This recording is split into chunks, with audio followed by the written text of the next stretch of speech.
তাওহীদ সম্পর্কে জ্ঞান অর্জনের মাধ্যমে আমাদের ঈমান বৃদ্ধি পায়। সূরা বাকারা 2 নম্বর সূরা 255 নম্বর আয়াত আল্লাহ রাব্বুল আলামিন বলছেন, আল্লাহু লা ইলাহা ইল্লা হুয়াল হাইয়ুল কাইয়্যুম।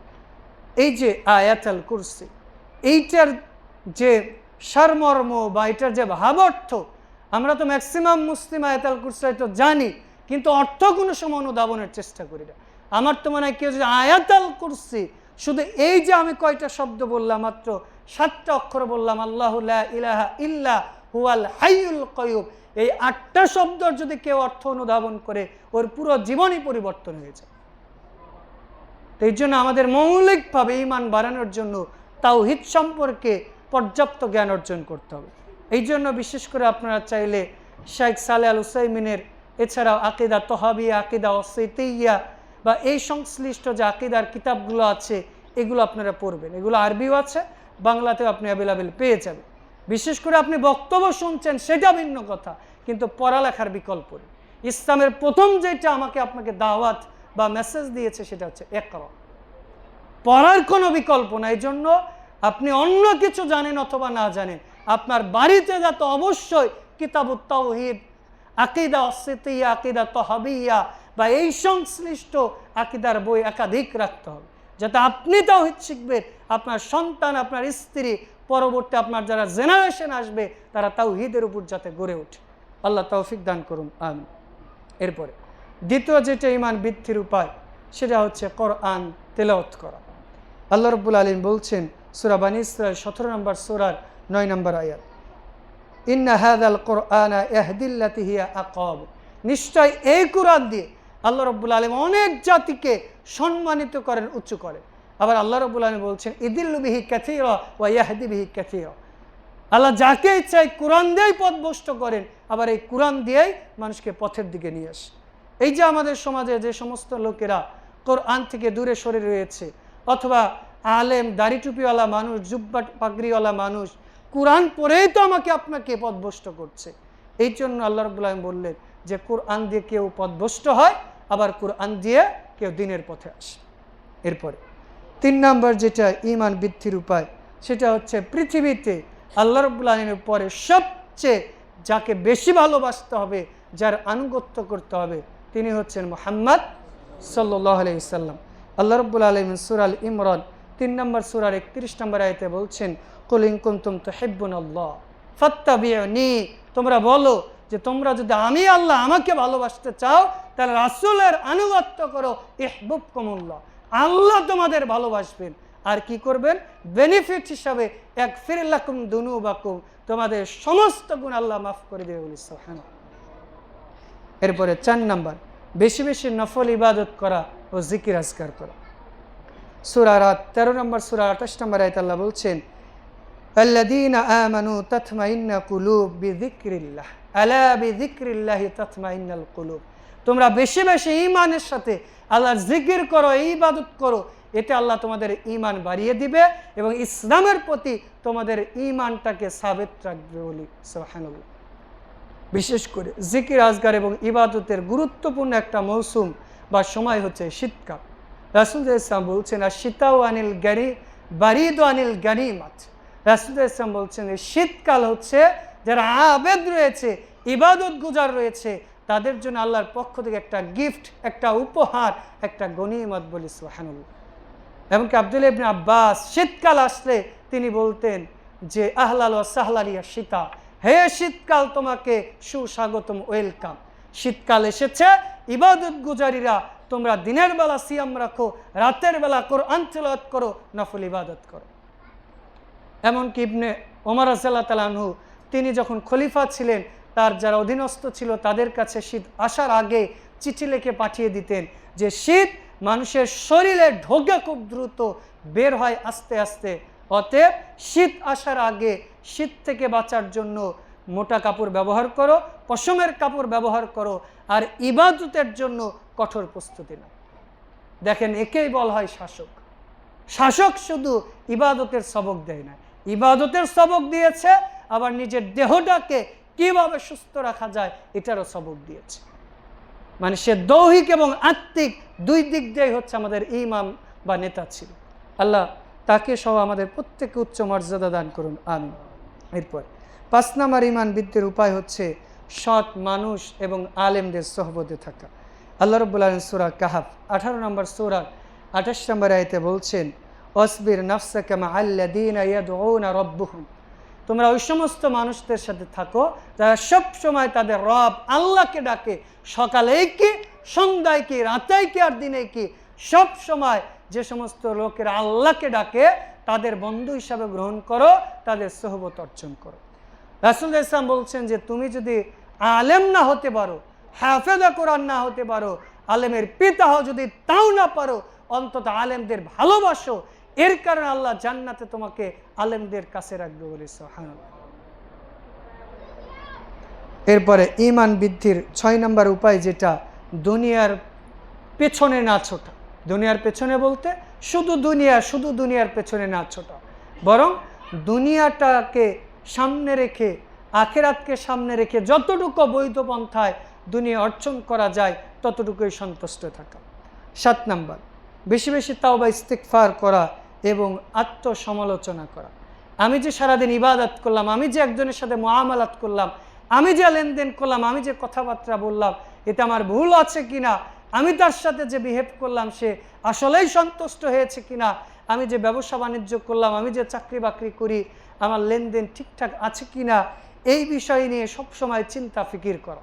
আল্লাহ রাব্বুল আলামিন বলছেন সূরা তাহরিম 66 নম্বর সূরার 8 নম্বর আয়াত, ইয়া আইয়ুহাল্লাযীনা আমানু, হে ঈমানদাররা, তুবু ইলাল্লাহি তাওবাতান নাসুহা, তোমরা আল্লাহর দিকে ফিরে আসো এবং তাওবা করার মতো তাওবা করো।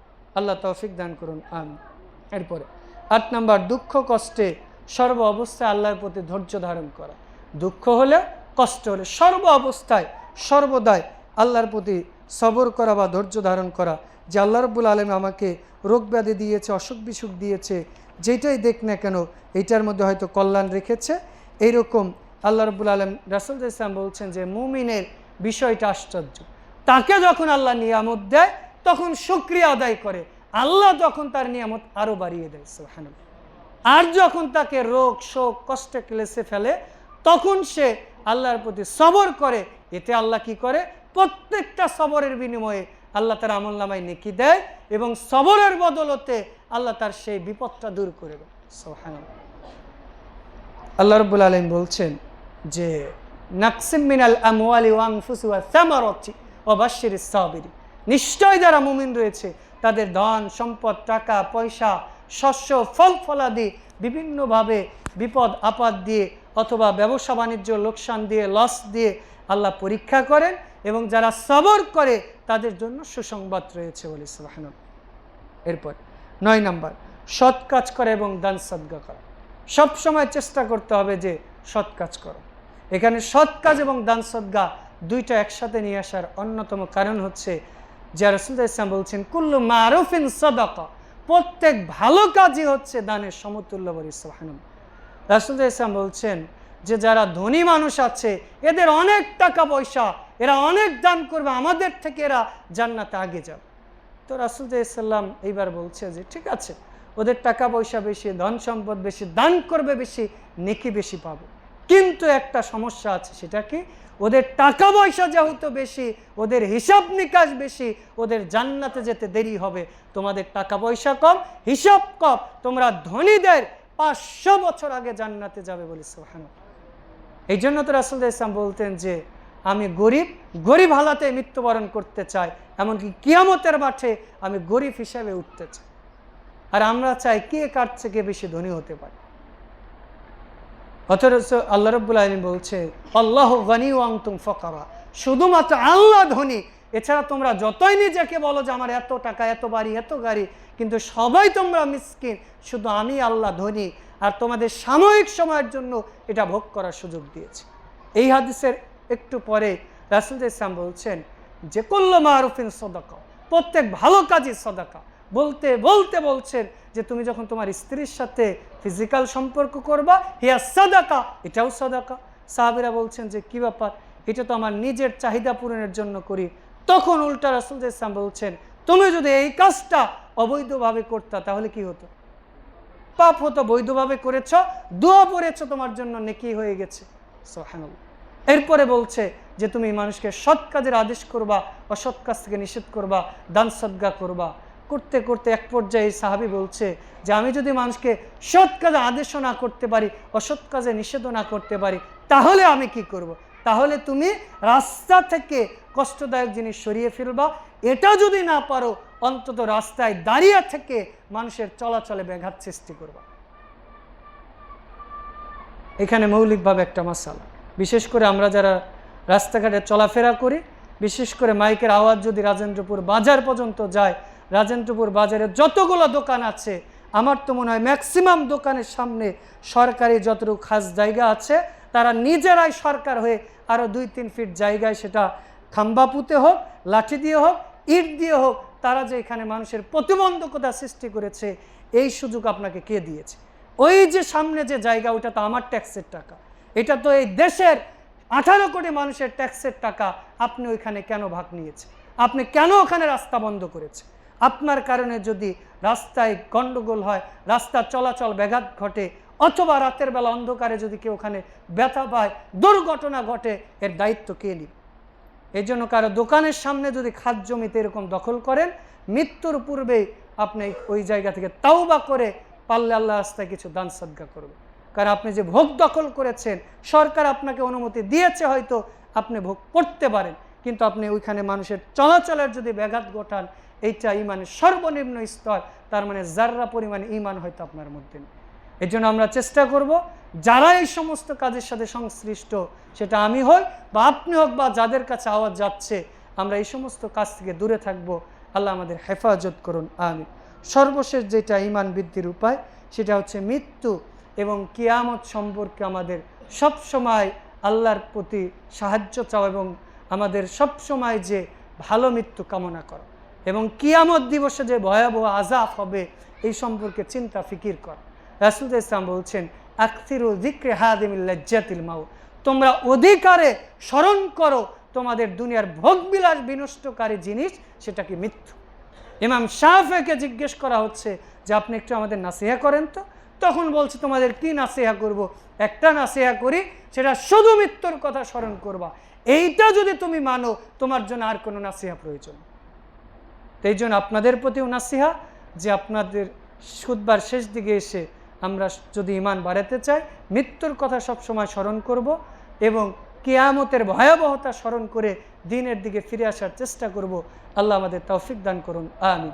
আল্লাহ আপনি আমাদের সব সময় ঈমানের উপর, ইসলামের উপর চলার তৌফিক দান করুন, আমিন। আল্লাহ ঈমান সম্পর্কে আমরা যে আলোচনা করলাম, বিশেষ করে আজকে আমরা আলোচনা করেছিলাম ঈমানের 6টি স্তম্ভ এবং ঈমান বৃদ্ধির প্রায় 10টা পয়েন্ট নিয়ে আলোচনা করেছি। আল্লাহ আমাদের জানার পাশাপাশি মেনে চলার তৌফিক দান করুন, আমিন।